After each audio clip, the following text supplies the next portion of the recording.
Bismillahirrahmanirrahim. Assalamualaikum warahmatullahi wabarakatuh. Alhamdulillah, salatu wassalamu ala rasulillah, Nabi Mustafa Muhammad ibn Abdullah. Asyhadu an la ilaha illallah, asyhadu anna Muhammadan abduhu wa rasuluhu. Allahumma salli ala sayyidina Muhammad wa ala alihi wasallam. Allahumma la ilma lana illa ma 'allamtana innaka antal alimul hakim. Wa la fahma lana illa ma fahamtana innaka antal jawadul karim. Wa la hawla wa la quwata illa billahil aliyil azim. Allahumma inna nas'aluka ilman nafi'a wa rizqan thayyiba wa amalan mutaqabbala. Allahumma inna na'udzubika min ilmin la yanfa' wa qalbin la yakhsha wa amalin la yurfa' wa du'ain la yusma'. Allahumma akhrijna min dhulumatil wahm wa akrimna binuril fahm waftah alaina bima'rifatil ilm wa anshur alaina rahmatak wa dzakirna ma nusina ya arhamar rahimin. Walhamdulillahi rabbil alamin. Eh, Mohon maaf tadi agak terlambat sedikit, tapi alhamdulillah kita sudah bisa masuk semua. Dan insya Allah kita lanjutkan lagi materi kita di kitab Al-Kafrawi, syarah dari Al-Ajurumiyah. Sebentar, saya siapin dulu ininya.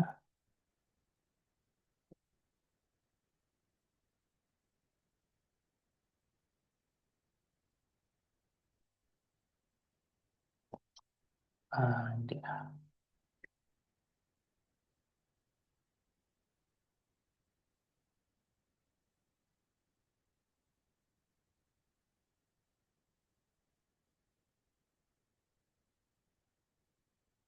Kita kemarin sudah sampai pada pembahasan Al-Khafdu. Dan insya Allah hari ini kita akan lanjutkan lagi dari Al-Khafdu sampai pada bab yang sebisanya kita bisa gapai. Hari ini gilirannya siapa ya?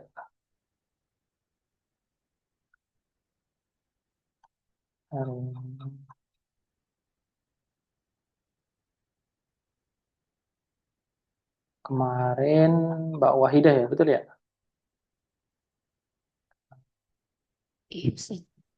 Oke, kita cek dulu.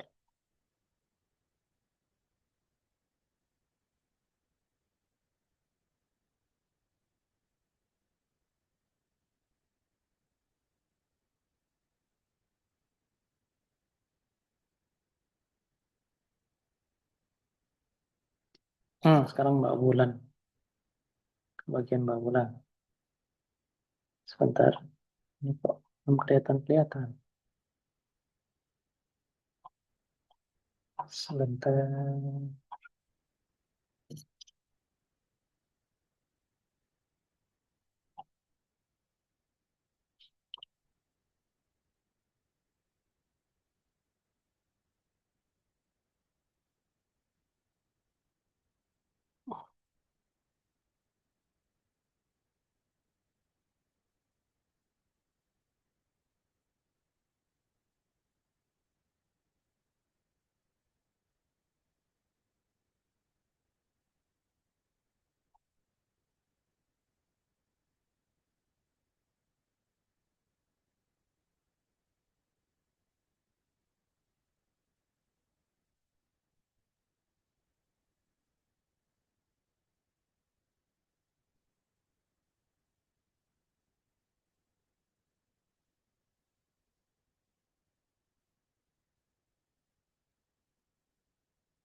Yuk, saya muncul nih.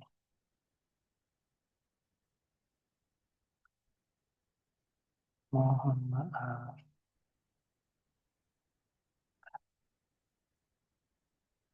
Ya, sudah kelihatan?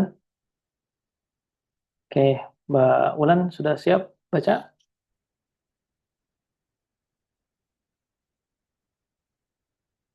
Atau yang lainnya dulu?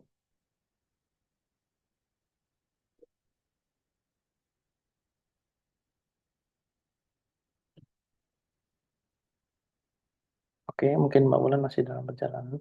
Oke, Bu Endah,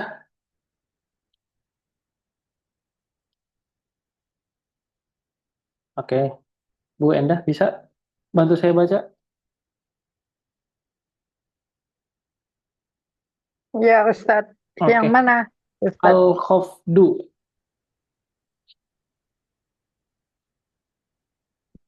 Wal khofdu itu ya Ustadz. Oh, oh, betul.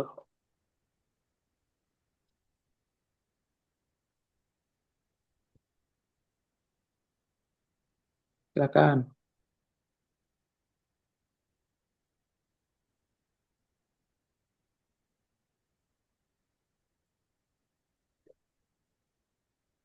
Gimana doa awalnya Ustadz?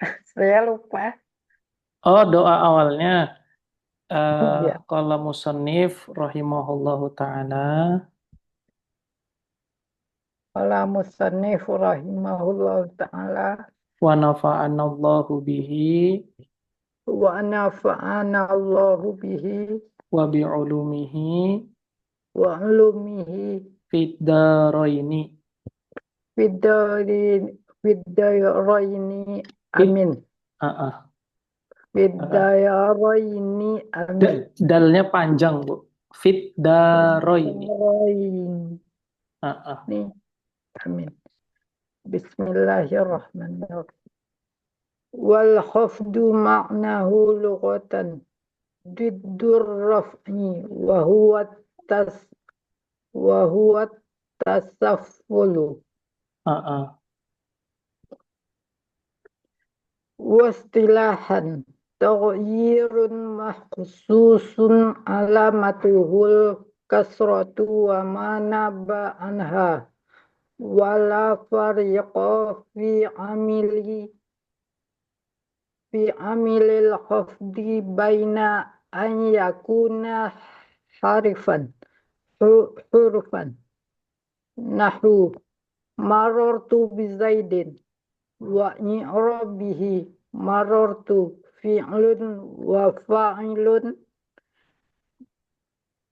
bi zaidin al-ba'a huruf hurufu jarin wa zaidin majruru bil ba'a wa alamatul jarihil wa alamatu jarihil kasrati zahirati fi akhirih wala baina an yakuna isma nahu marartu bi gulami zaidin wa zaidin majrurun bil mudhaf wa huwa ghulamu wa alamatu jarihil kasrati zahirati fi akhirih wala salisalahuma ala sahih. Oke, cukup, cukup, cukup. Oke, barakallahu fikum. Kita lanjutkan di pembahasan tentang alamat dari khofat, afan, dari isim. Alamat dari isim adalah khofat. Khofat secara bahasa, di sini dikatakan secara bahasa adalah diddur raf'i, lawan dari ketinggian. Berarti lawan dari ketinggian apa? Rendah. Apa rendah dalam bahasa Arab? Wahuwa at-tasaffulu. Dikatakan maksudnya adalah tasaful. Tasaful itu rendah artinya. Karena secara bahasa khofat itu artinya rendah. Jadi waqfid janahaka. Kalau dalam Al-Quran itu kan rendahkanlah apa namanya nada bicaramu, egomu ketika berbicara dengan orang tua. Nah, kurang lebih maknanya adalah merendah atau tasafut. Itu secara bahasa. Lalu secara istilah, uh, uh, secara istilah, maksudnya secara istilahnya ulama-ulama nahwu, dikatakan huwa taghyirun makhsusun. Dia adalah taghyir yang apa? Yang maksus. Yang maksus. Perubahan tertentu. Perubahan tertentu. Yang mana dikatakan di sini alamatnya adalah kasrotu wa manaba anha. Dikatakan di sini bahwasanya alamat dari taghyir di sini adalah kasroh dan apa yang menjadi pengganti dari kasroh. Nah, kalau diperhatikan, di sini dikatakan secara istilah khofat itu merupakan perubahan secara maksus yang alamatnya adalah kasroh dan apa-apa yang menjadi penggantinya. Nah, patut diketahui bahwasannya khofat itu punya dua definisi. Dia punya dua definisi. Dua definisi ini berangkat dari cara pandang ulama melihat i'rab itu dalam bentuk apa. Jadi, saya ulangi lagi, khofat itu punya dua definisi. Definisi khofat yang ada dua ini berangkat dari perbedaan ulama melihat makna dari i'rab itu apa. Kenapa kok begitu Ustadz? Ya, karena khofat merupakan bagian dari i'rab, maka ketika ulama berbeda pandangan mengenai cara pandang tentang i'rab, maka berbeda pula juga cara mereka melihat sesuatu yang berada di bawah i'rab tersebut. Di antara sesuatu yang berada di bawah i'rab adalah khofat. Nah, dikatakan bahwasannya kalau kamu memandang bahwasannya i'rab itu adalah perubahan secara lafaz, artinya perubahan harokat dari suatu kalimat itu terwujudkan dalam akhir dari sebuah kalimat, dan kamu menganggap perubahan itu adalah perubahan akhir saja, maka kamu berarti menganggap bahwasannya i'rab itu adalah maknanya lafzi. I'rab maknanya lafzi. Tapi kalau kamu menganggap bahwasannya i'rab itu secara makna, dalam arti ketika Zaidun masuk ke dalam sebuah susunan kalimat ja'a Zaidun, yang mana Zaidun di situ yang tadinya tidak punya makna atau maknanya hanya sebatas nama orang saja, namun ketika dia dimasukkan ke dalam sebuah tarkib, dia menjadi makna nama sekaligus dia menyandang posisi sebagai subjek, maka di situ kalian berarti beranggapan atau bermazhab berpendapat sebagaimana ulama-ulama yang memandang bahwasanya i'rab itu adalah maknawi. Jadi i'rab itu ada dua, ada yang lafzi, ada yang maknawi. Oke.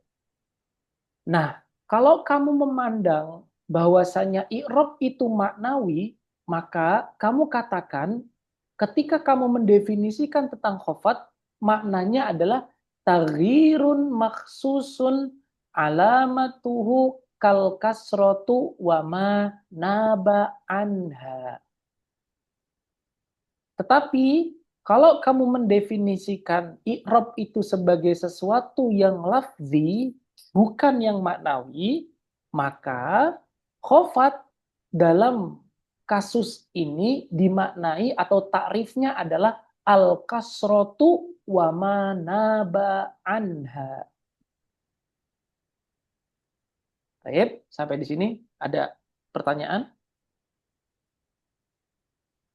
Perlu diulang lagi?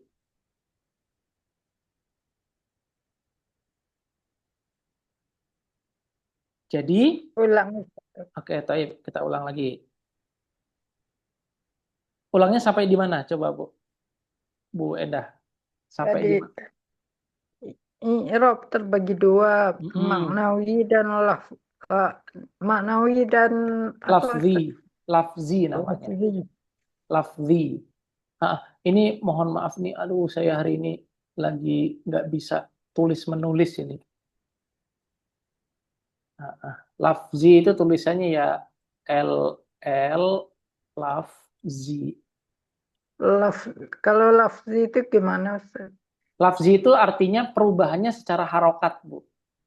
Jadi yang tadinya Zaidun menjadi Zaidin, Zaidan, itu artinya secara lafzi itu artinya. Oh, gitu. Kalau secara maknawi artinya lafaz Zaid itu yang tadinya cuma satu makna, maknanya cuma nama orang aja, tapi ketika dia itu masuk ke dalam sebuah susunan kalimat, dia ada tambahan makna atau ada perubahan makna deh, boleh deh.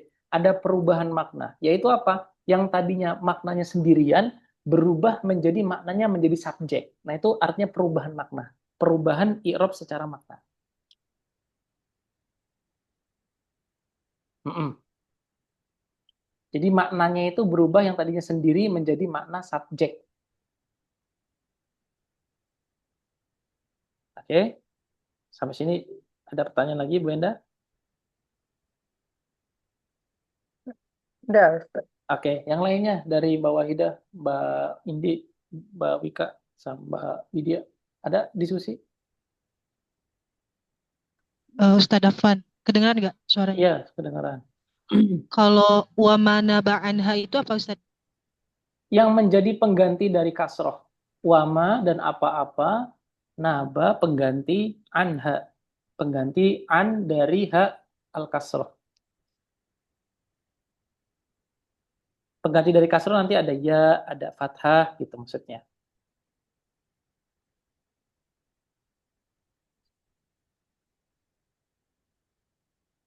Oke. Oke, ada lagi? Berarti isim dari khofat ini berarti dia itu khofat yang secara lafzi gitu Ustadz. Isim dari khofat, isim secara enggak. Kalau kalau kalau eh coba coba coba ulangi tadi kok saya nangkep tapi kok tiba-tiba ngeblank. Coba ulangi lagi tadi pertanyaannya. Kan ini lagi bahas isim kan, falismu yorofu gitu kan. Ah, Bilkhod, apa? ah, Bilkhodi kan.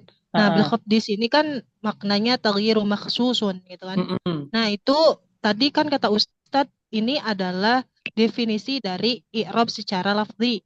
Cara Benar gak? maknawi, maknawi, Oh, makna kalau ini. maknawi. Berarti isim yang dari khofat ini pembahasannya secara maknawinya ya, perubahannya gitu Ustaz.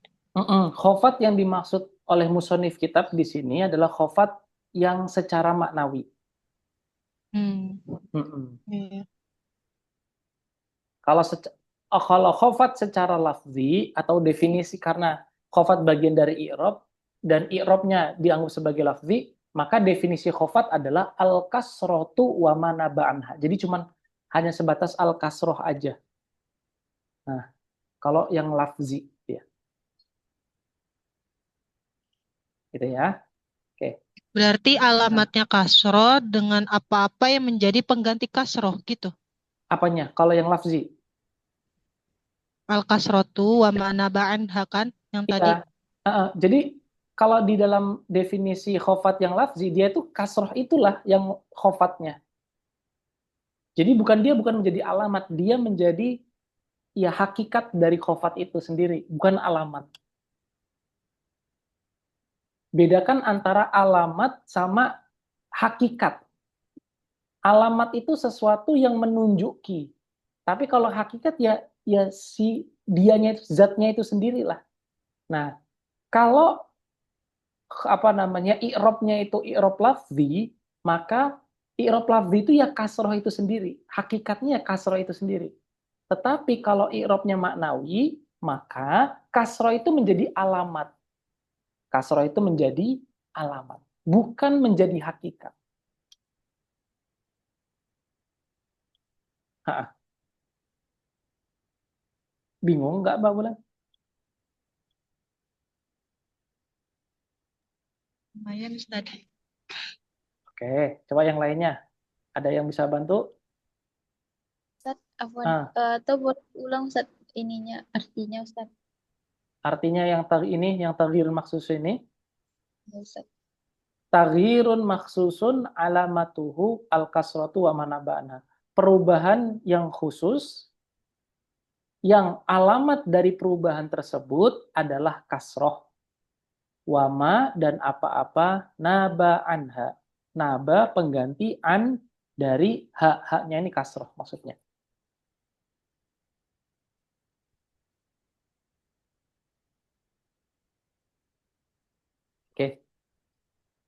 Nanti mungkin coba diulang lagi aja deh. Nanti insya Allah pasti paham kok. Ini mudah kok tadi. Insya Allah tadi sudah jelas. Saya jelasinnya. Tinggal perlu mungkin apa namanya sedikit fokus aja. Oke, yuk. Terus berikutnya dikatakan, gimana? Boleh nanya bentar. Apa bisa boleh Ah, nanya bentar? iya, Ini ngecek mafhum ya, Ustaz. Berarti yang khofat secara lafadz itu hanya dikatakan kasroh aja. betul. Sedangkan yang maknawi bisa nanti ya, bisa kasroh, Oh, bisa nanti yang enggak gitu. Enggak gitu. Jadi, oke, gini deh. Karena mungkin ini juga gini. Ya, saya ulang lagi nih ya, terakhir. I'rob, ada yang menganggap i'rob itu, gini dulu deh. Khofat merupakan bagian dari i'rob. Sampai di sini oke. Khofat ya, Ustaz. merupakan bagian dari i'rob. Oke, baik. Kalau sudah paham itu, kita lanjut ke step kedua. I'rob, ada yang menganggap i'rob itu adalah perubahan secara lafaz. Artinya, kelihatan perubahan dari domah menuju kasroh menuju fathah. Jadi ternampak dalam lisan. Itu namanya i'rob secara lafzi. Jadi artinya di dalam lisan nih, nampak perubahan tersebut domah kasroh. Itu namanya i'rob secara lafzi. Sampai di sini oke ya? Iya, Ustaz. Oke, yang kedua, kalau kita misalkan menganggap dia itu i'robnya maknawi. I'rob maknawi berarti dia berubahnya hanya secara makna saja. Artinya yang tadinya maknanya sendiri berubah menjadi maknanya subjek. Sementara domahnya itu hanya menjadi alamat adanya perubahan secara makna. Kan secara makna kan nggak kelihatan. Maka kita butuh alamat untuk menunjukkan kalau ada perubahan secara makna.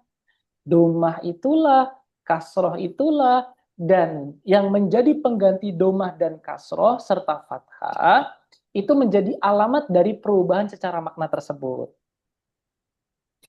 Sampai di sini ada masalah? Boleh diulang ya, Ustaz? Oke, ulang Yang lagi. terakhir. Oke. Apa perubahan secara makna artinya adalah perubahan secara apa makna, dalam arti yang tadinya Zaid itu maknanya sendirian, ketika masuk ke dalam sebuah tarkib, sebuah jumlah, dia berubah menjadi maknanya subjek. Lalu pertanyaannya, perubahan secara makna kelihatan nggak Mbak Wahidah? Enggak, Ustaz. Nggak kelihatan, maka kita butuh tanda dong yang membuat kita itu tahu kalau ada perubahan makna. Betul begitu? Iya. Nah, alamatnya itu adalah domah, kasroh, dan fathah.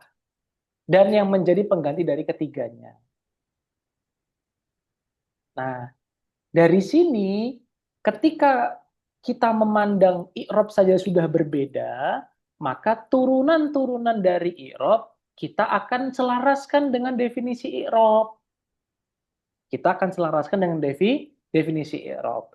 Berarti kalau kita bilang i'rob itu lafzi, maka khofat itu adalah kasroh. Khofat sama dengan kasroh. Dan yang menjadi pengganti kasroh. Lalu kalau kita katakan i'rob itu secara maknawi, maka kita katakan khofat itu adalah perubahan yang khusus.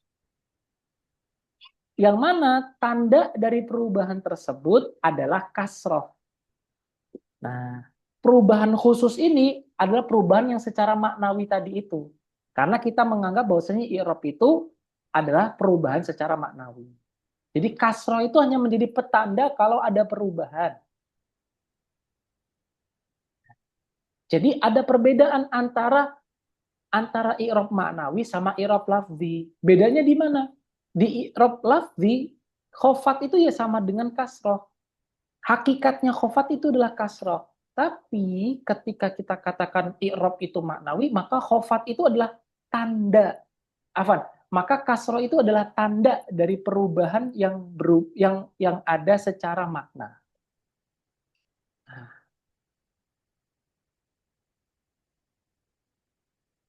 Sudah sampai sini? Mbak Wahidah? Ada lagi yang mau didiskusikan? Ya, sudah, Ustaz. Oke. Yang lainnya? Jelas?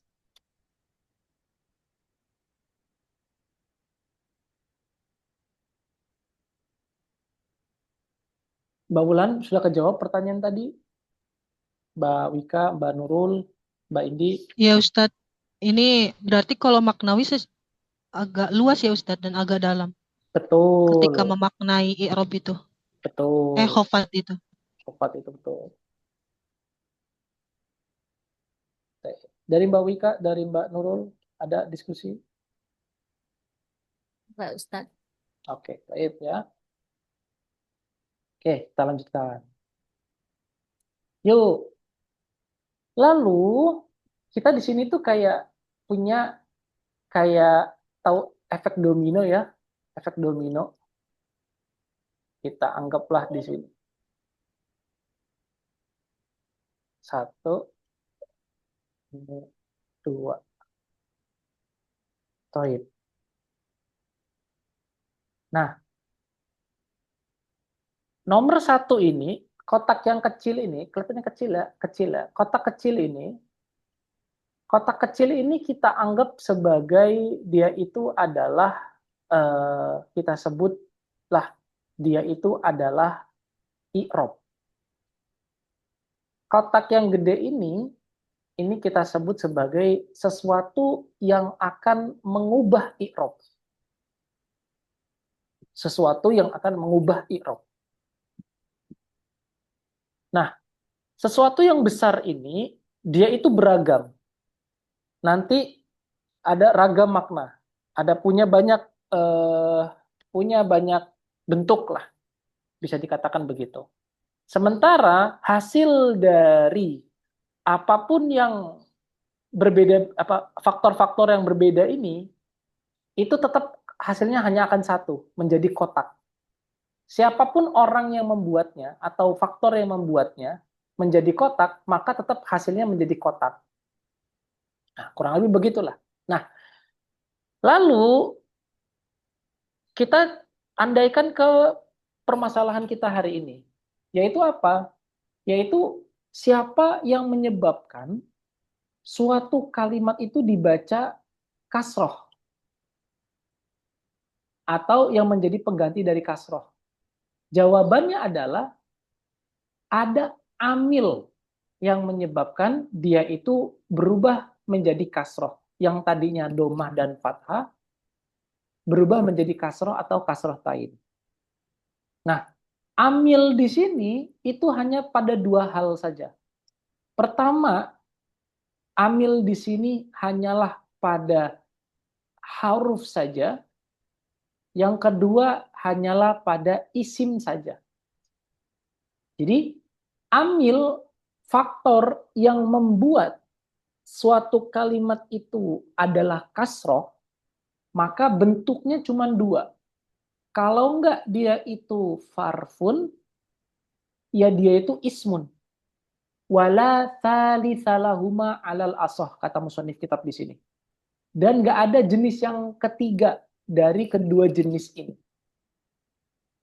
Nah, dikatakan di sini amil atau faktor atau sesuatu yang menyebabkan suatu kalimat itu dibaca dhammah, dibaca kasrah itu siapa? Contohnya adalah harfun. Mana Syekh buktinya? Nahwu marortu bi Zaidin. Bi Zaidin. Di sini kalimat dalnya diharokati kasroh. Lalu pertanyaan berikutnya, siapa yang menyebabkan dia dibaca kasroh? Jawabannya ba. Ba di sini sebagai apa? Sebagai harfun jar. Oh, berarti dalam contoh ini faktor amil yang menyebabkan kalimat setelahnya dibaca khofat adalah ba. Nah, contoh kedua, contohnya adalah marartu bi gulami Zaidin. Marartu bi gulami Zaidin. Di sini juga ada Zaidin juga. Kalau yang atas karena sebab ba, kalau yang ini sebabnya apa? Jawabannya Zaid dibaca Zaidin sebab karena gulamlah yang menjadi faktor dikasrohkannya dal pada kalimat Zaidin. Gulam isim atau harfun? Jawabannya ismun. Maka faktor kedua atau amil kedua yang menyebabkan suatu kalimat dibaca khofat adalah isim. Nah, ini adalah dua contoh dari amil yang menyebabkan suatu kalimat dibaca khofat atau kasroh. Seperti contohnya dal pada kata Zaid.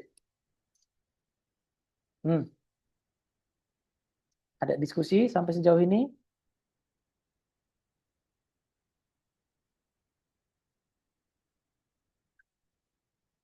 Dari Mbak Wika, Mbak Nurul, Mbak Indi.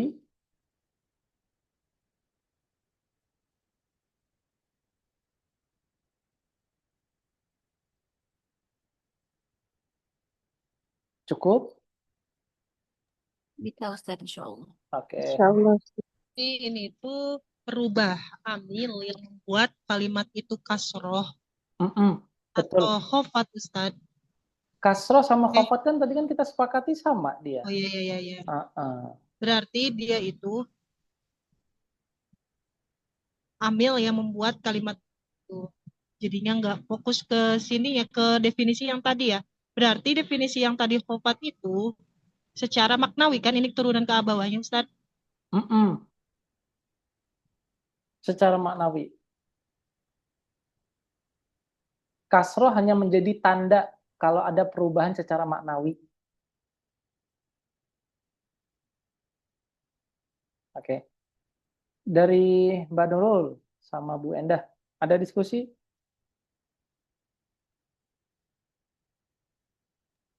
Belum ada Ustaz. Oke, baik. Yuk, lanjut. Bu Endah. Wa ammal qawlu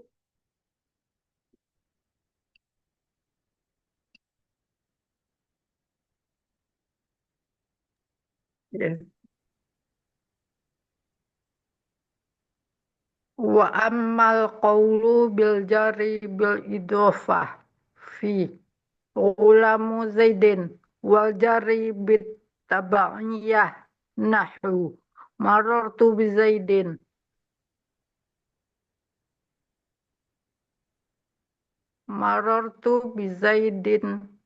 al-aqili. aqili wa huwa du'ifun li'anna sahiha anna zaidin fi qawlika marartu bi ghulami zaidin majrurun bil mudaf alladhi huwa ghulamu kama taqaddama wal aqili fil mithalil Mazkuri. Na'at Na'tun zaidun fahuwa majrurun bil harfil ladzi Jurro bihi. jurrabihi zaidun wa huwal ba'a wa kadzalikal jarru bit tawahum wal jarru bil majawirati Mujawarah. bil mujawarah du'ifun aidan fal awla nahu Fal awwalu nahu laisa zaidun qa'iman wala qa'idin bijarri qa'idin anfan alal qa'iman al-waqi'u khobaron bilaisa. Khobaron lilaisa yatawa Ya, bitawahumi. bitawahumi dukhulu al-ba'a alaihi anha tuzadu ba'du khobaru ليس كثيرا. Oke, cukup. Barakallahu fiik. Oke, ini adalah pembahasan yang eh, agak lumayan panjang dari musonif kitab. Apa itu dia bilang? Nah, tadi kan kita bilang faktor dari sesuatu yang menjadikan khofat itu ada dua. Kalau nggak harfun, ya isman. Betul gitu? Nah, lalu di sini ada pandangan lain. Ulama punya pandangan lain. Pandangan lainnya itu apa? Ada yang mengatakan bahwasannya jar itu bisa dengan idofah kok. Bisa juga dengan tawahum, bisa juga dengan mujawaroh. Jadi ada 4 pandangan. Pertama harfun, kedua ismun, ketiga idofatun, keempat mujawarotun, yang kelima tadi tawahum. Ada 5 pandangan dari para ulama terkait dengan amil jar. Tapi yang sahih dan yang terkuat dan yang arjah hanyalah harfan dan isman saja. Taib. Perhatikan. Isman di sini nanti akan saya maknai sebagai mudhof. Oke. Saya akan maknai sebagai mudhof. Jadi nanti tulis di sini isman sama dengan mudhof. Yang dimaksud di sini adalah mudhof. Oke. Terus dikatakan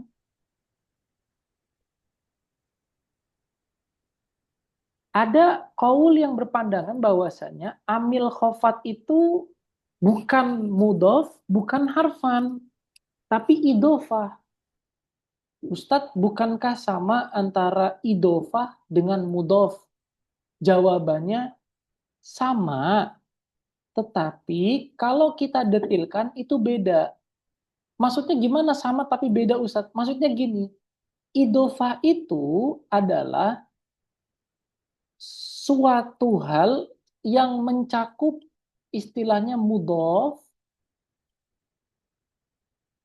terus mudhof ilaih,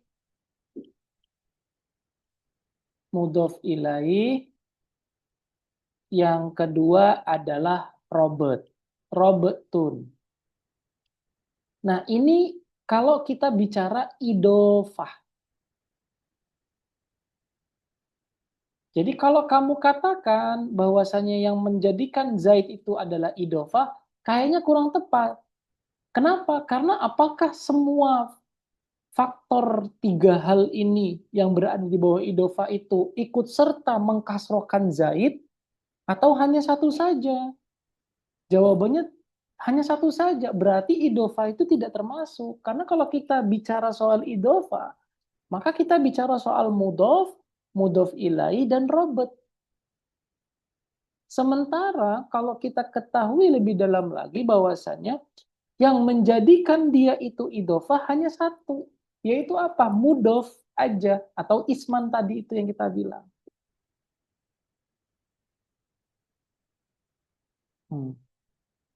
Taib ya, sampai di sini mafhum bedanya antara idofah sama mudhof.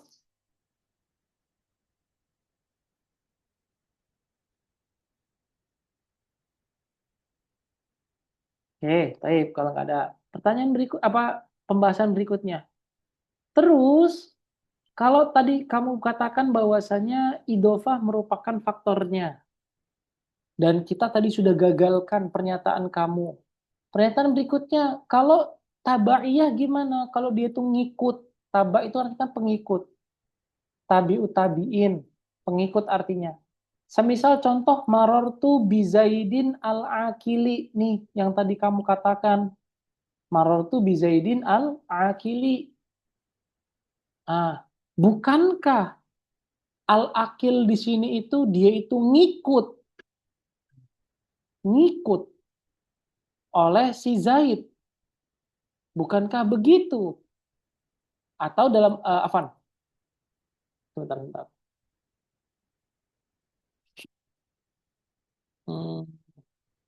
Kok ini saya ketinggalan.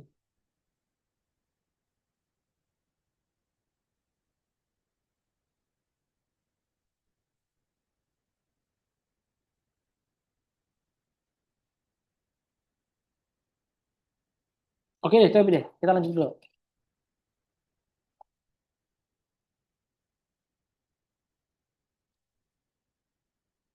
Bukankah si Akil ini dia itu ngikut pada si Zaid, dan berarti Zaid dong yang menjadikan dia itu dibacanya kasroh.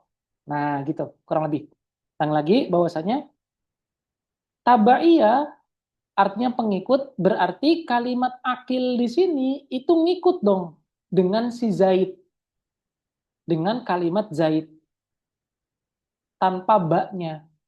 Nah, jawaban di sini dikatakan bahwasanya li'anna sahih anna Zaidan fi qaulika, bahwasanya perkataanmu yang mengatakan bahwasanya marartu bi Zaidin bi gulami Zaidin, yang menyebabkannya adalah si gulam ini atau si mudof, bukan idofah. Lalu pertanyaanmu kedua atau permasalahanmu kedua, siapa yang menyebabkan al-akil ini dia dibaca kasroh? Jawaban kamu bukankah Zaid? Tadi kan kamu katakan begitu. Nah, ya, tapi kamu salah. Kenapa salahnya? Karena Zaid sendiri adalah sesuatu yang dikenai huruf ba.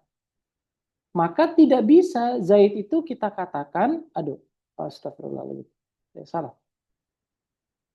Maka tidak bisa kamu katakan kalau yang menyebabkan si akil itu dibaca kasroh adalah Zaid, itu salah. Kenapa? Karena Zaid juga merupakan sesuatu yang dikenai huruf ba.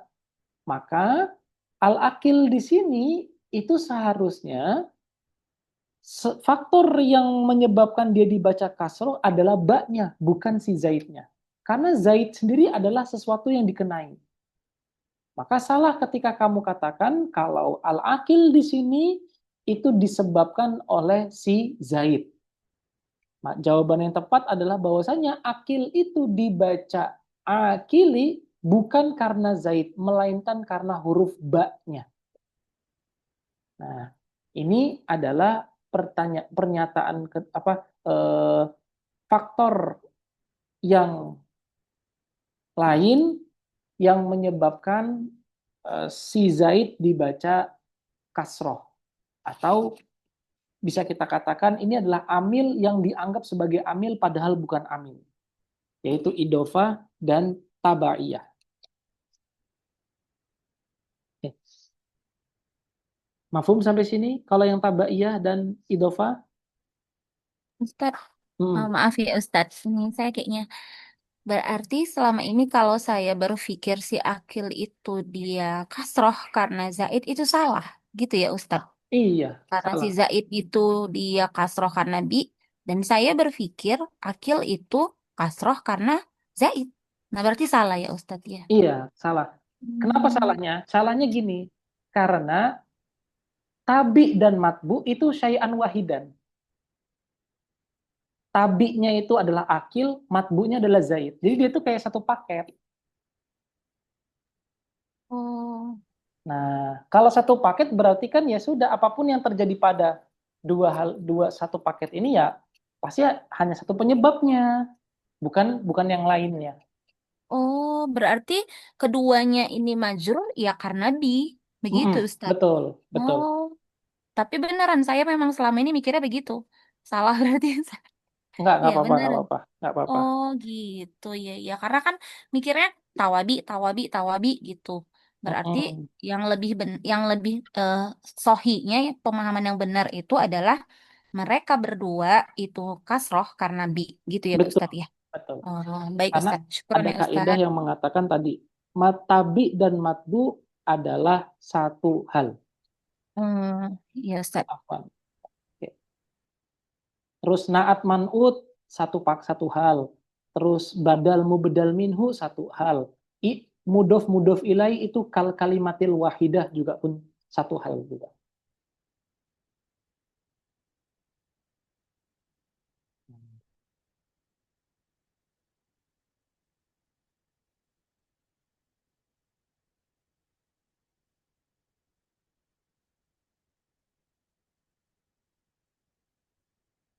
Hmm. Ada lagi pertanyaan yang lain?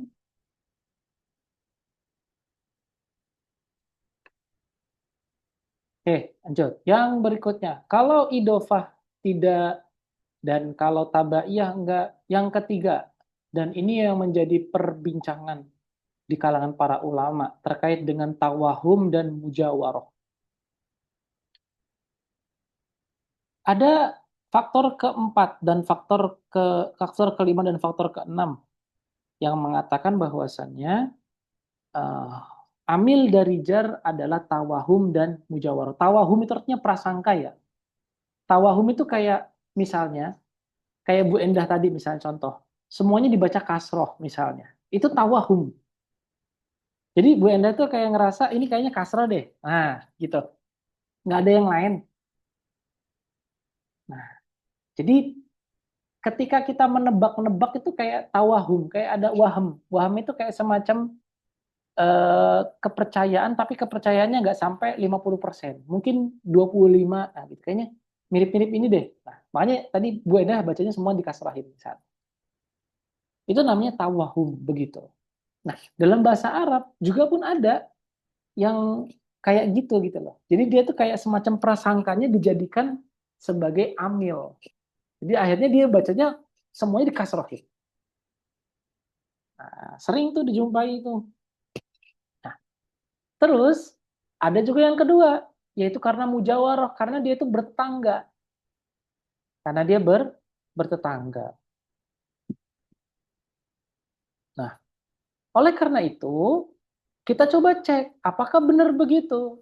Dikatakan di sini wa kadzalika al-jarru bitawahumi wal jarru bil mujawarah. Kalau begitu faktor yang menyebabkan jar pada suatu atau khofat pada suatu kalimat itu ada tawahum, ada juga mujawarah. Oke, tawahum contohnya adalah laisa zaidun qa'iman. Selesai. Laisa zaidun qa'iman. Wala qa'idin. Wala qa'idin.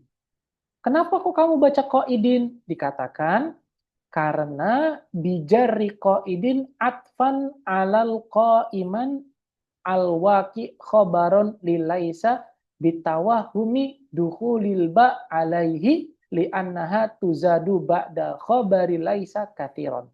Jadi gini, jadi kita itu kenapa kok kita baca qa'imin? Karena alasannya laisa itu selalu bertautan dengan huruf ba yang jar. Like apa misalnya? Alaisallahu bi ahkamil hakimin. Tuh, perhatikan kan? Alaisallahu bi ahkamil hakimin. Laisa selalu dia itu bertaut dengan ba. Dan di sini dikatakan kathiron. Memang betul, laisa itu selalu dengan huruf ba. Tapi pertanyaannya dalam konteks kalimat ini, apakah laisa itu ada huruf ba-nya? Jawabannya tidak. Kamu hanya menyangka saja. Kalau laisa di sini ada huruf ba-nya. Nah, prasangka kamu itu nggak tepat. Kenapa? Karena dalam faktanya laisa di sini tuh nggak ada huruf ba-nya. Maka kalau kamu katakan laisa zaidan biqaidin padahal apa? Laisa zaidun qaiman wala biqaidin dengan anggapan bahwasanya di sini itu ada huruf ba, prasangka kamu itu kurang tepat. Betul, laisa itu selalu dengan huruf ba, tapi dalam kenyataannya nggak selalu kok laisa itu berdampingan dengan huruf ba. Buktinya ini. Karena orang yang menganggap bahwasanya qaidin ini dibacanya kasroh dengan anggapan bahwasanya qaiman di sini itu menyimpan huruf ba. Menyimpan huruf ba sehingga dia dibacanya qaidin. Jadi karena dia merupakan atof, karena ada huruf wa dan lam yang menjadi atof bagi yang menjadi huruf ma'tuf, dan qaidin merupakan atof dari qaiman yang ma'tufnya adalah qaiman, maka yang dibacanya qaidin. Tidak, jawabannya adalah qaidan. Tetap jawabannya adalah qaidah.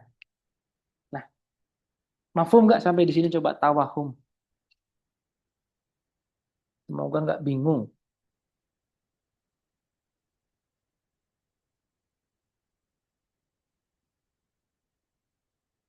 Ustadz, berarti qaidinnya dibaca qaidan gitu ya Ustadz ya? Harusnya koidan, Harusnya. harusnya koidan. Oh.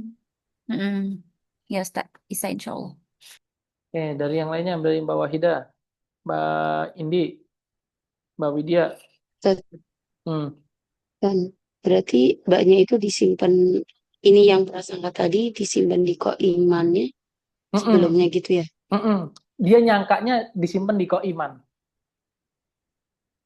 Tapi kenapa di sini kok tetap ditulis kok iman, Ustaz? Enggak, ini apa gimana ya bahasanya ya? Jadi orang itu, orang kan kayak kita misalnya selalu menganggap kalau kalau misal gini deh, di sini orang Arab yang menggunakan bahasa ini selalu menganggap laisa itu datang dengan huruf ba. Contohnya apa tadi? Alaihissallahu bi ahkamil hakimin, terus alaihissallahu bi ajiz, alaihissallahu bi kafil abdah. Di situ laisanya pakai ba terus kan? Betul. Nah, berarti dalam kalimat laisa zaidan qa'iman boleh dong kalau kami menyangka di situ tuh ada huruf ba, tapi ba-nya nggak nampak. Maka kalimat setelahnya yang menjadi atof bagi qa'iman kami baca qaidin. Kenapa? Dengan anggapan di sini ada ba yang tersimpan. Anggapan kami, tawahum kami, waham kami. Nah, jawabannya nggak begitu. Kenapa? Karena anggapanmu itu salah. Kok begitu Ustadz? Iya, karena coba adakah nampak huruf ba di sini? Nggak ada, nggak nampak. Itu hanya aglabiyah sebagian besar saja. Kalau nggak ada, ya nggak bisa kita menghukumi kalau di sini ada huruf ba. Nah, itu kurang lebih Mbak Wahida.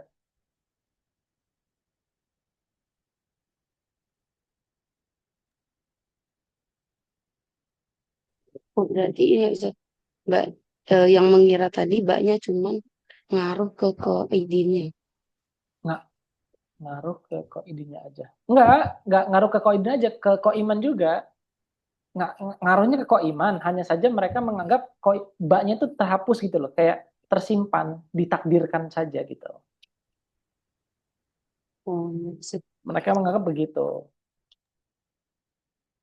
Tapi ini ya Ustaz, apa Hmm. yang tawahum ini beda sama takdir kan Ustaz? Beda sama takdir, beda.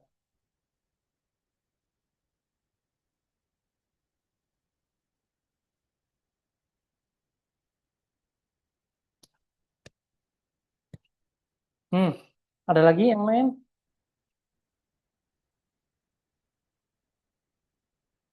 Tapi pertanyaannya apakah ini salah Ustadz? Coba, ada yang pernah nggak dapat jawaban atau pernah tahu permasalahan ini? Ini per apa? Kalau kita bilang laisa zaidun qa'iman wala qa'idun, bener nggak kira-kira? Dikira-kira aja deh, coba dijawab dulu sejauh pembahasan ini. Boleh nggak kita bilang laisa zaidun qa'iman wala biqa'idin, wala qa'idin dengan anggapan jarnya bitawahum? Bisa aja Ustadz dia Laisanya, Imannya itu sebagai khobar Laisa. Bisa aja gitu jawabannya. Oke, yang lainnya coba. Ada yang bilang nggak bisa.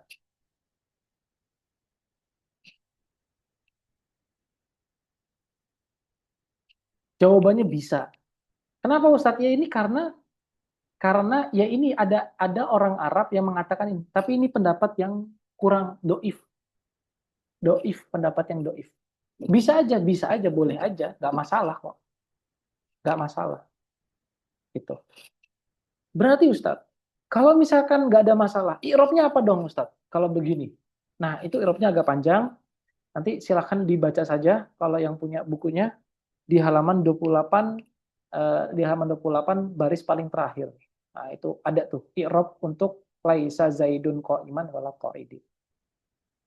Buku yang ini ya, buku saya yang kayak hijau ini nih. Nah, kalau yang punya. Nah, itu ada dia i'rabnya.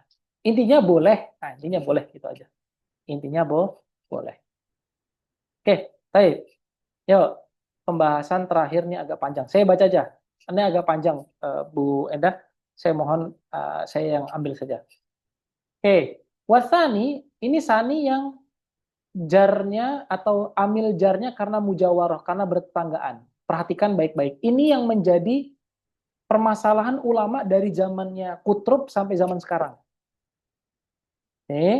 Yaitu apa? Mereka menganggap i'rab itu nggak ada dalam bahasa Arab dengan dalil ini. Mereka menganggap i'rab itu nggak ada dalam bahasa Arab. Padahal ulama dari zaman dulu sampai sekarang itu sepakat semuanya kalau i'rab itu ada. Tetapi ulama-ulama dulu nggak semuanya sepakat tentang pendapat yang telah telah menjadi masyhur itu. Mereka menganggap bahwasanya i'rab itu nggak ada dalam bahasa Arab itu nggak ada. Dalilnya apa? Dalilnya ini. I'rab dengan mujawarah ini. Berarti nggak ada dong i'rab itu. Nah, kurang lebih begitulah perdebatan para ulama. Sampai hari ini ada ulama yang mengatakan nggak ada i'rab. Tapi saya katakan dan pernah saya katakan itu merupakan jargon dari para orang-orang orientalis yang mengatakan seperti itu. Meskipun ada ulama-ulama kaum muslimin yang berkata seperti itu, tapi itu digunakan oleh orang-orang orientalis untuk menghancurkan bahasa Arab dari dalamnya. Nah, itu patut diketahui. Makanya jargon mereka itu adalah taskun taslam. Kamu sukunkan, maka kamu akan selamat. Nah, itu adalah jargon yang selalu mereka gaungkan untuk membodohi orang-orang yang baca atau orang-orang yang menggunakan bahasa Arab. Banyak tuh, pasti semuanya disukunkan semua. Nggak ada yang berani untuk mengharokati harokat akhir. Dan mereka terbawa oleh jargon-jargon dari orientalis itu. Ala kulihal itu semua nanti silakan nanti dirujuk kembali ketika memang sudah punya kemampuan dan kelapangan waktu untuk membacanya. Kita lanjut ke sini. Bahwasanya di sini dikatakan i'rabnya karena tahu mujawarah. Nah, dikatakan di sini hadza juhru dabbin kharibin. Oke. Hadza ini juhru lobang dabbin.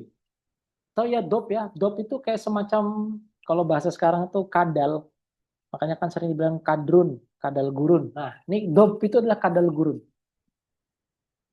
Kadal gurun.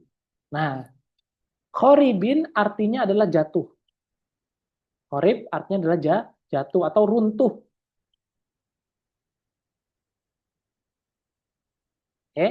Ini adalah lobang kadal yang runtuh. Oke, pertanyaannya. Jatuh di sini tuh sifat untuk kadal apa untuk lobang?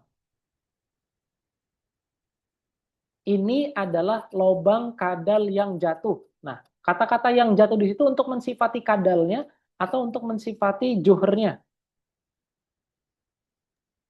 Lobang. Lobang. Ada yang nggak sepakat?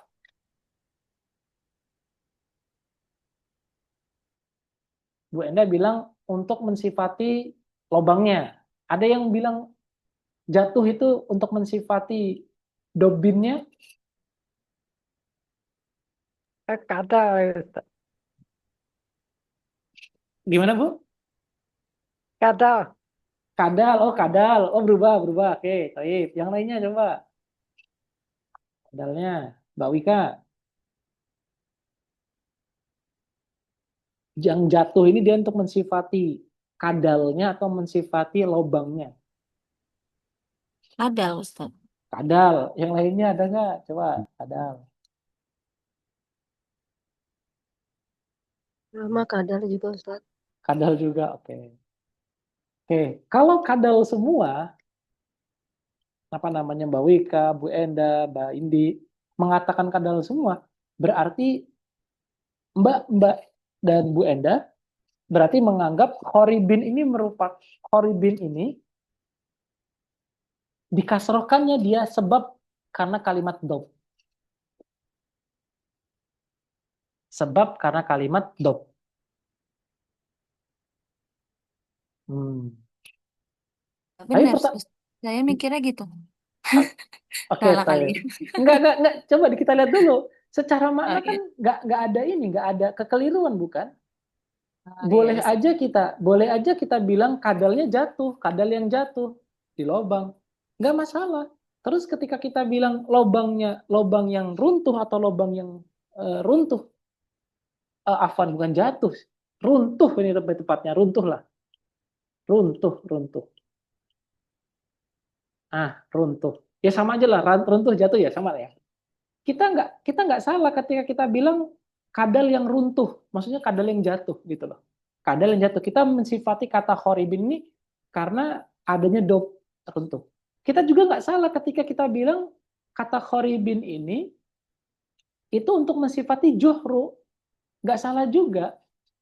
Kenapa? Karena memang pada umumnya ya lobang ya jatuh, ya runtuh, boleh aja kan. Lobang itu jatuh dan runtuh, nggak masalah. Nah, permasalahannya adalah kalau kamu mengatakan khoribin itu adalah untuk mensifati dobbin, maka berarti kamu menganggap kasrohnya itu karena mujawaroh, karena dia berdekatan dengan si dobbin tadi.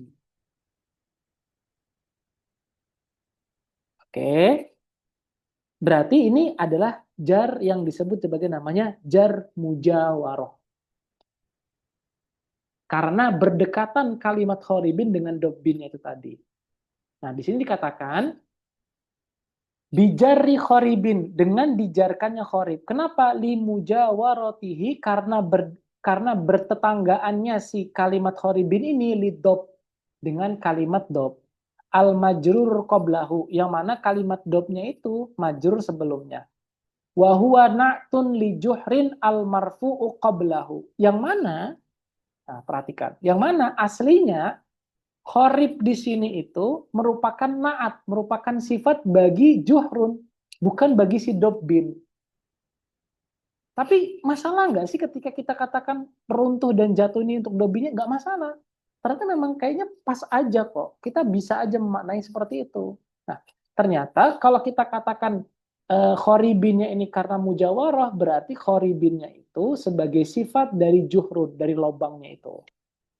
Nah, dikatakan di sini wa irabuhu harfu tanbih dza ismu isyaratin mubtada'un mabniun ala sukun fi mahalli rafin lianna ismun la yadharu fi i'rab wa juhrun khabaru mubtada'i marfu'un mubtada wa juhru mudhafun ilaihi wa dhabir mudhafun ilaihi majrun wa alamatu jarrihi kasratun zakhiratun fi akhirih wa khabari bil jari na'tun li hajar na'tun marfu'un wa alamatu rafi'i dhammatun muqaddaratun akhirih mana min zuhuriha al istighal mahal bi harakatil mujawarah. Oke. Dikatakan di sini bahwasanya khoribin di sini harusnya harokatnya adalah domah. Harokatnya harus adalah domah. Tetapi karena ada mujawaroh yang menyebabkan khoribin dibaca kasroh. Nah, inilah yang disebut sebagai namanya jar bil mujawaroh. Jar bil mujawaroh. Jadinya khorib yang tadinya harusnya dibaca hadza juhru dobbin khoribun dibaca hadza juhru dobbin khoribin karena kalimat khoribin di samping huruf dobbin.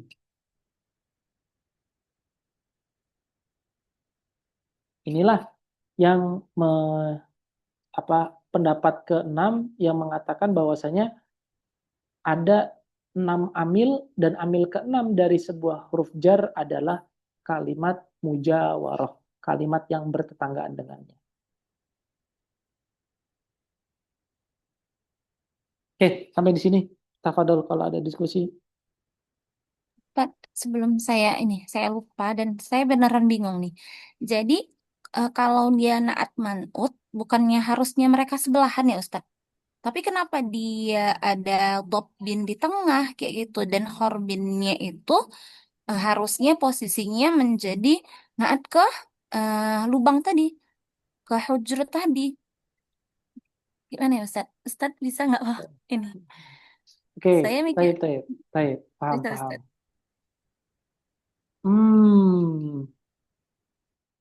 Saya kok baru kepikiran sekarang. Kemarin waktu ngaji, kok saya nggak pernah nanya sama gurunya. Saya malah tadi kepikirannya ya tadi mungkin bisa jadi mafhum saya yang belum tepat kan Ustadz. Tapi kenapa bukannya harusnya naat manut itu sebelah-sebelahan ya gitu. Sederhana mikirnya saya gitu. Ah, ah, ah, ah. Atau Pertama gimana ya gini, Ustadz? kalau jawabannya, naat manut itu nggak selalu sebelahan. Nggak selalu sebelahan. Oh gitu. Contoh misalnya Mbak Wahida punya, atau Mbak Wika deh, Mbak Wika punya pensil, Mbak Wika punya pensil. Pensilnya, maksudnya pensilnya Mbak Wika, pensilnya panjang. Berarti kan saya bilang qalamuha at-tawil, misalnya. At-tawil. Mbak Wika laha qalamun. Qalamuha tawilun. Qalamuha at-tawilu. Qalamuha at-tawilu. Baik. Pertanyaannya, di sini ada nggak yang dia itu pemisah antara kolam dan tawil? Pertanyaan pertama, tawil sifat bagi kolam, bukan? Iya Ustadz. Lalu ada nggak pemisah antara kolam dan tawil? Ada domir. Domir, oke. Pertanyaannya, apakah dia selalu sebelahan? Enggak. Enggak, oke, baik.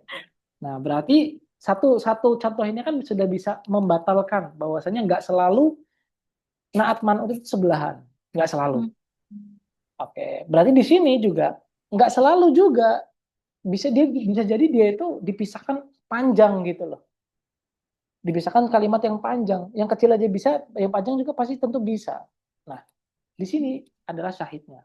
Terus itu pertanyaan yang bisa saya jawab. Pertanyaan kedua yang nggak bisa saya jawab adalah gini, kalau misalkan dia itu jadi naat manut, bukankah dia itu mengharuskan harus adanya keselarasan Ustaz? Iya. Artinya kalau dia itu makrifat, nakirah. Nah, di sini kan dia kan juhrudobin menjadi makrifat karena dia Iya. idofah. Khoribin menjadi nakiroh karena dia Iya. ada karena di sini nggak ada tanda makrifatnya dan hanya ada tanwin saja. Nah, itu yang saya belum sempat. Nanti coba saya tanya atau saya coba cari tahu lagi. Nah, pertanyaan keduanya belum bisa saya jawab. Hanya pertanyaan pertama saja yang bisa. Ya, nggak apa-apa Ustadz. Berarti kan Ustadz, kalau gitu, eh, kita kalau menentuin naat manut tadi, berarti sebenarnya yang harus saya punya itu saya mafhum betul, paham betul ini teks ini artinya apa gitu ya Ustadz ya. Betul. Oh iya ya. Nah, udah Ustadz, syukran ya Ustadz. Afwan. Makanya ingat nggak pertama kali ketika saya katakan tata cara mengi'rab? Oh iya Ustadz, ingat. Kan tata cara mengi'rab, hal pertama yang harus kita punya adalah kita tahu maknanya dulu. Itu, maknanya dulu kita tahu. Baru kita mengi'rab. Karena tanpa makna makna dalam arti ini ya, terjemah deh. Jangan makna deh, terjemah. Karena nanti kalau makna mungkin agak lebih luas lagi dia mafhumnya. Terjemah. Setidaknya terjemahnya kita tahu. Oh ini juhru artinya lobang. Dobin artinya kadal. Soribin artinya runtuh atau jatuh. Oh berarti udah tahu semua nih, baru deh kita i'rab. Kira-kira ini kalau menjadi sifat bisa nggak ya? Itu step-stepnya kurang lebih begitu. Nah, balik lagi ke sini. Dalam hal ini kalimat khoribin itu dikasrohkan karena ada dobin. Karena lil mujawarah. Nah. Silakan kalau ada lagi pertanyaan. Oh, Ustaz. Tapi kalau di i'rab di sini itu dia kharbin ini adalah naat. Tadi dia marfu, tapi mana amin zuhuri ya di bawahnya tersebut tadi. Iya, karena dia naat betul. Tapi mana amin zuhuriha karena dia itu ada si mujawarah ini. Akhirnya dia tidak timbul domahnya gitu. Akhirnya dikasih ya. Tidak timbul domahnya. Nah, yang saya pikirkan Ustadz, di mujawarah ini adalah gimana cara menentukannya. Dia itu sebagai kasro sebagai jar yang mujawarah gitu Ustadz. Apa ciri-cirinya yang sangat terlihat gitu? Ciri-ciri yang sangat terlihat ya udah dia karena sebelumnya jar dia dijarkan juga. Hanya sebatas itu. Iya, Berarti boleh dong kita menyebutkan dia itu sebagai dimajrurkan oleh Dobin. Dia ngikut ke Dobin ini. boleh. Kita bilang begitu boleh dengan anggapan kita bahwasanya yang menyebabkan dia itu dibaca jar dobin. Tapi tetap keterangannya sebagai jar yang mujawaroh. Iya, gitu. Cuma nanti timbul pertanyaan yang berikutnya Mbak Bulan. Berarti kalau begitu, kalau kita bilang khoribin itu sebagai jar karena sebab dobin, berarti kan mereka ini sifat kan, berarti kadal yang Iya. jatuh gitu. Tapi pertanyaannya itu salah nggak? Kalau kita maknai seperti itu, nggak salah kan? Enggak. Nggak salah. Ketika kita bilang juga kita mensifati ini juhru ini sebagai sifatnya juga nggak salah juga. Oh berarti apa? Kalau kita taufikkan, kalau kita ambil jalan tengahnya gitu ya dari mafhum ini tadi, ya sudah kita ngikut aja apa kata yang ulama-ulama Arabia. Oke, khoribin ini dibaca kasroh sebab karena dobin. Tetapi khoribin tetap menjadi naat bagi juhrun. Bagi juhrun. Nah, dia nggak dibaca doma sebab karena adanya dobin. Jadi, mana amin zuhuriha istighalul mahal biharakatil mujawarah. Berarti efek atau amil dari khorbin ini dari dobin. Dari dobin. Terus si hujrunnya kan tadi si jar mujawaroh itu dari dobin kan? Ya, Si hujrunnya juhrunnya yang nggak apa-apa dia nggak jadi apa-apa. tidak menjadi apa-apa, tidak Iya. berefek apa-apa. Ya, efeknya dia hanya menjadi naat bagi si khoribin. Oh, naat Ustadz bukannya khobar. Enggak, maksudnya iya dia khobar, tapi kan tadi kan kita katakan khoribin bisa menjadi naat, bisa menjadi sifat bagi si juhrun, bukan? Terus kan tadi kan pertanyaan Baulan, juhrun itu efeknya apa khoribin? Itu kan tadi pertanyaannya. Ya. Nah, jawabannya naatnya, sifatnya. Efeknya dia itu menjadikan dia sifat.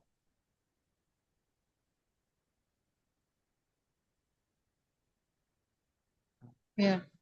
Oke, alhamdulillah. Oke. Agak panjang ya, mohon maaf lah. Ada pertanyaan lagi? Yang lain? Ustaz, ini kan tadi pendapat yang doif ya Ustadz ya, jar mujawaroh ini. Betul. Kan nggak bisa karena dia bertetanggaan tiba-tiba dia juga ikut-ikutan majrur gitu Ustadz ya. Betul. Berarti yang betulnya itu khoribin itu harusnya khoribun ya Ustadz. Begitu. Jadi dia sebagaimana umumnya gitu ya Ustadz.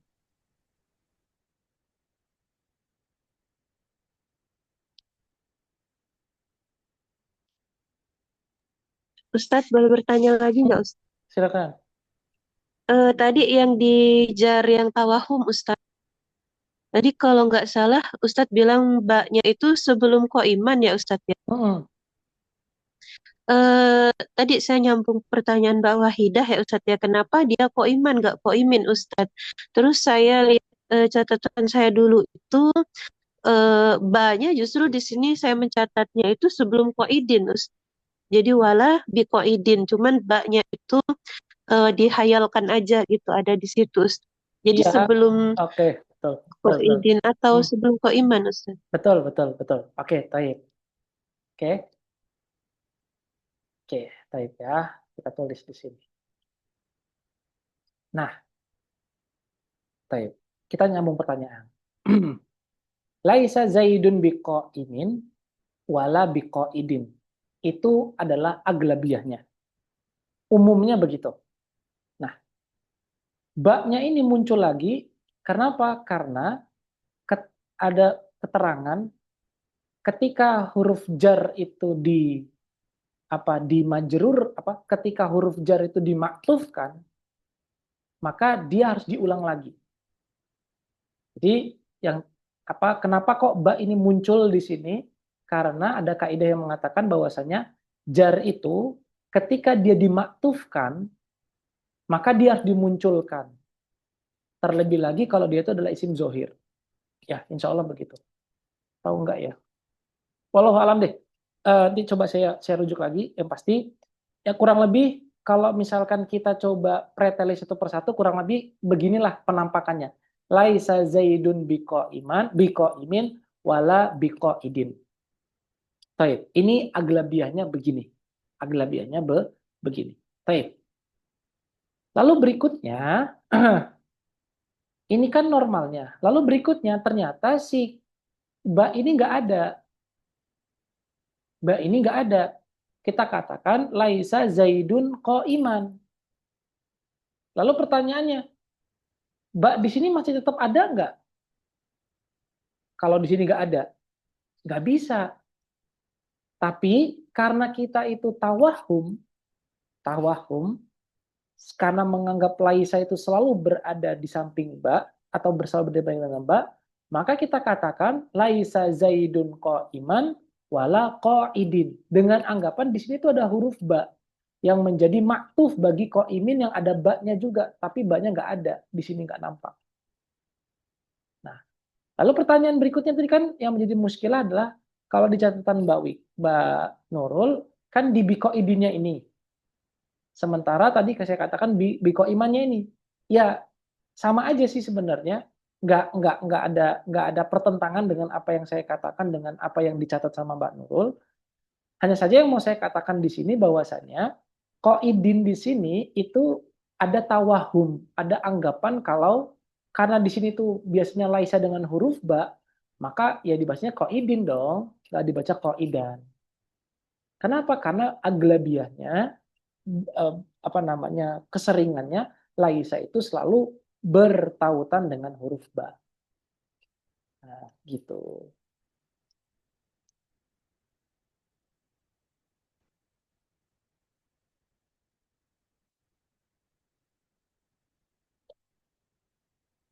Oke, Tafadol kalau ada komentar lagi dari Mbak Nurul atau ada diskusi silakan.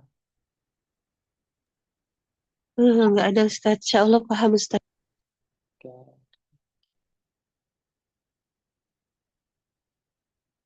Ustadz, ini saya ngecek pemahaman saya ya Ustadz. Ini saya mau catat berarti yang menyebabkan kalimat itu dibaca kasroh gitu ya. Ada yang lebih kuat itu ada dua. Yang pertama ada hurufnya dan yang kedua dia itu tadi yang isman itu mudhof gitu ya Ustadz. Betul, Nah, idhofah, mujawarah, tawahum itu adalah pendapat yang doif. Begitu betul, Ustadz. betul. Oh, Sama satu lagi tabaiyah. tabang iya iya. Oke. Baik Ustadz, syukuran Ustadz.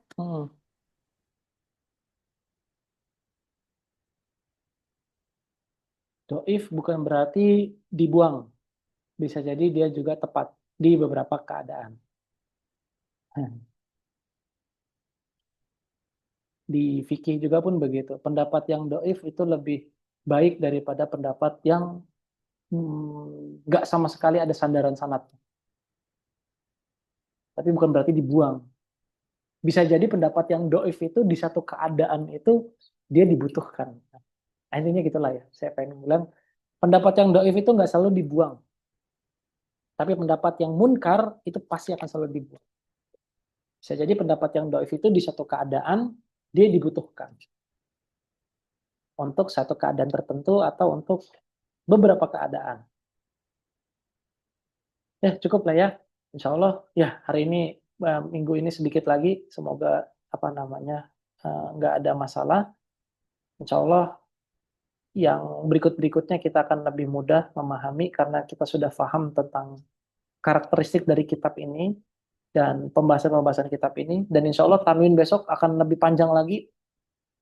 Tanwin besok akan lebih panjang, terus al akan dijumpai sedikit, lalu huruf khafat juga pun nanti akan ada sedikit pendetilan, karena huruf khafat itu ada karakteristiknya sendiri. Dan yang terakhir, nanti kita akan lanjut ke pembahasan huruful qasam serta alamatul fi'li. Nah, bismillah. Kita pelan-pelan jalannya, semoga Allah mudahkan kita dan semoga Allah kasih pemahaman kita. Itu aja dari saya, kurang lebihnya mohon maaf dan perlu saya manapun. Akhirul kalam, kita dengan lafaz hamdalah, alhamdulillahirabbil alamin. Dan kata majelis subhanakallahumma wa bihamdika nasyhadu an la ilaha illa anta nastaghfiruka wa natubu ilaik. Wa sallallahu ala sayyidina Muhammad wa ala ali sayyidina Muhammad. Wassalamualaikum warahmatullahi wabarakatuh. Waalaikumsalam.